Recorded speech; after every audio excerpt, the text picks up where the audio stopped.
You know what's funny? During my original Gen 2 review, I had the audacity to claim that Crystal's only real flaw was that it wasn't as good as its Gen 4 remakes. And although I do still stand behind that stance somewhat, I think it's pretty obvious that my lack of experience as a reviewer, as well as my own personal nostalgia, maybe got in the way of common sense. I mean, you can't even get some of the best Johto Pokemon until you're halfway through Kanto, and unfortunately these remakes don't entirely fix that issue. But you know what they do improve? Well, pretty much everything else from the original trilogy, and then go beyond further. So please sit back, get comfy, and grab your PokeWalker as we dive into the sprawling worlds of Pokemon Heart Gold and Soul Silver. As expected after the mass success of Pokemon Fire Red and Leaf Green, Game Freak were all too eager to keep giving fans remakes, and thus, towards the end of Gen 4, Pokemon Heart Gold and Soul Silver were released on the Nintendo DS in 2010. Featuring Wi-Fi and an updated presentation, more in-game content, and of course Platinum's unrivaled battle system, these remakes proved even more successful than their predecessors, and would go on to sell upwards of 12 million copies combined. Like Diamond and Pearl before them, I initially passed on these games since I was still in my jaded Pokemon is for kids phase, and I actually wouldn't experience them in their entirety until after X and Y. That's right, despite my weird obsession with all things Generation 2, I put off playing these babies until after Mega Pinsir was a thing. Why would I do this, you may ask? Well, I think the truth is I was probably scared. Whether it was because I assumed they'd tarnish my precious first memories with the series, or frightened that maybe the games that got me through a rough childhood patch were actually bad, the fact was I was terrified to find out. But sometime after Gen 6, I mustered up the courage, popped my brother's old copy of Soul Silver into my 3DS, and got on with it. And as you'll see soon enough, I'm really glad that I did. The game starts off pretty much how I remembered, as you control protagonists Ethan and Lyra on their journey across the Johto region, collecting badges, taking down bad guys, and of course catching them all once again, while players behind the scenes have their very own adventures with the brand new PokeWalker. What's a PokeWalker, I hear you ask? Well, the minds of Game Freak came up with the ingenious idea to enable any pocket monster at the time to strut their stuff behind the avatar player, a la Pikachu in Yellow version. And as a brilliant marketing tie-in, we got this pedometer-centric peripheral which allowed players to take part in minigames, collect valuable items, and of course connect even more to their virtual companions one step at a time. But yeah, besides a few notable differences, everything you loved about Johto is all here, with Gen 4's gorgeous sprite work and updated music, while also expanding on the mythology around the ancient region. Along with meteor roles for various gym leaders, side characters, and of course your rival Silver, these games also provide the Kimono Girls from Gold, Silver, and Crystal with more to do as the link between you and the game's mascots. As for Suicune, it, along with Yucine, also have a larger presence within the story, as our player must now follow them throughout both major regions. And yes, as many of you know, Kanto makes a major comeback in these games, and it is glorious. In my Crystal review, I noted that although it's awesome to revisit Gen 1's many famous locales, overall most of the region is pretty vacant, with not a ton to do. But I guess Game Freak must have realized this and done everything in their power to make up for this transgression, because with a few noticeable exceptions here and there, and Team Rocket notwithstanding, Kanto is now almost as memorable as the game's main region, except it has better pacing. I'm not joking either. I already mentioned the Suicune stuff, but on top of that, you've got new and exciting locales, much stronger gym leaders, and more obtainable legendary Pokemon than I can count.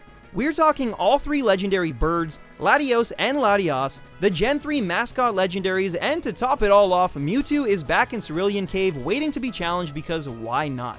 Mind you, some of these guys are version exclusives, but still, on top of Johto's roster of mascots and roamers, this is some great bonus content that adds some challenge to the once barren region.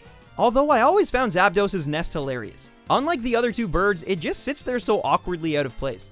On top of all that, Johto's added a few new spices into the mix as well, with a brand new and honestly superior Safari Zone, improved and updated gyms, as well as a Battle Frontier ripped straight out of Platinum. And speaking of Platinum, as I mentioned earlier, a lot of its battle system and mechanics are carried over seamlessly into these remakes, with its updated moves, items, and heck, even some of its mythology fitting perfectly into the established worlds of Generation 2.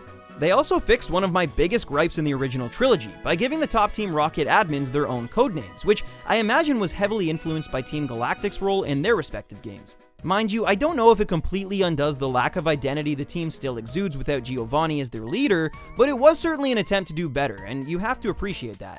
And while on the topic of Viridian's former gym leader, his son Silver manages to remain the same power-seeking brat we've grown to love, while also becoming more endearing to the player as they discover what exactly makes this thieving rival tick.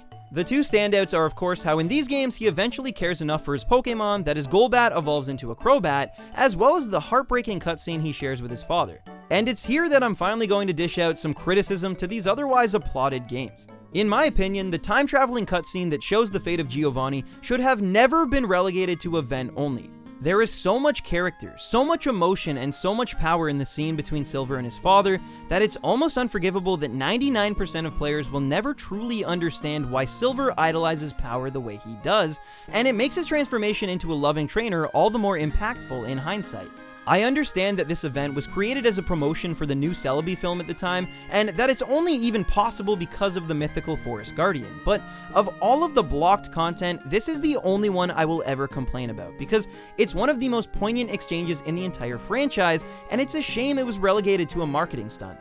Other than that gripe though, these games shoot for the stars and in almost every single way surpass them. The challenge and strategy required is much higher, the pacing is improved immensely, and somehow those masterminds at Game Freak found a way to add an overwhelming amount of new content while still leaving almost every piece of nostalgia effortlessly intact.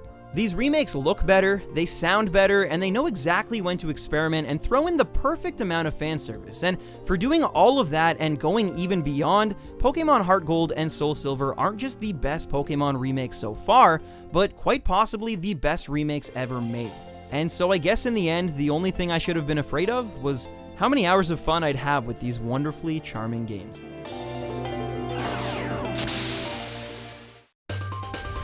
So there you go, my thoughts on what I consider to be my personal favorite game in the entire series. Now all that's left to ask is, Game Freak, when the heck are we getting walking Pokemon again?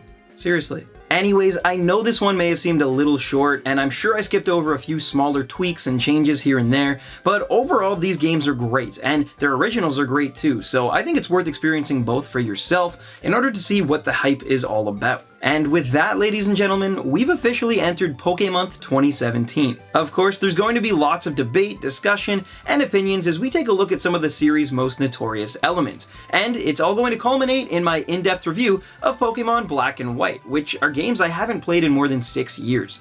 And trust me, these ones are going to be a lot longer than 10 minutes. Will it be as good as I remember? Well, only time will tell, but needless to say, I'm excited for everything this summer has to offer, and as I always say, happy hunting, baby rhinos. Oh, and in 2 weeks from now, you're getting a very special N64 related video. That's all I'm going to say for now. See you then.